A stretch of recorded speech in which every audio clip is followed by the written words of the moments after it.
Marami ngayon ang naakit sa mga tarot reading, psychic reading, at horoscope para daw malaman ang kapalaran, pag-ibig, o kinabukasan. Pero alam mo ba, ayon sa Biblia, delikado ito sa harap ng Diyos.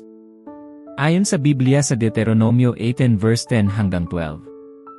Huwag makakasumpong sa iyo ng sinumang nagpaparaan sa apoy ng kanyang anak na lalaki o babae, o nanghuhula, o nagmamasid ng mga pamahiin, o enkantador, o manggagaway, o enkantador ng mga ahas, o nakikipagsanggunian sa mga masamang espiritu, o mahiko o sumasangguni sa mga patay. Sapagkat sinumang gumagawa ng mga bagay na ito ay karumaldumal sa Panginoon, at dahil sa mga karumaldumal na ito ay pinalalaya sila ng Panginoon mong Diyos sa harap mo.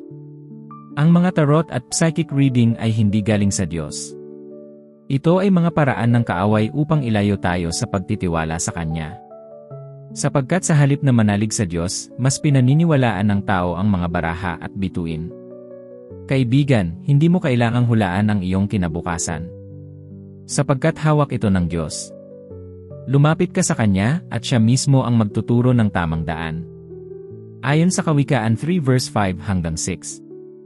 Tumiwala ka sa Panginoon ng buong puso mo, at huwag kang manangan sa iyong sariling kaalaman. Kilalanin mo siya sa lahat ng iyong mga lakad, at Kanyang ituturo ang iyong mga landas. Ang tunay na kapayapaan ay hindi matatagpuan sa mga baraha o bituin, kundi sa salita ng Diyos.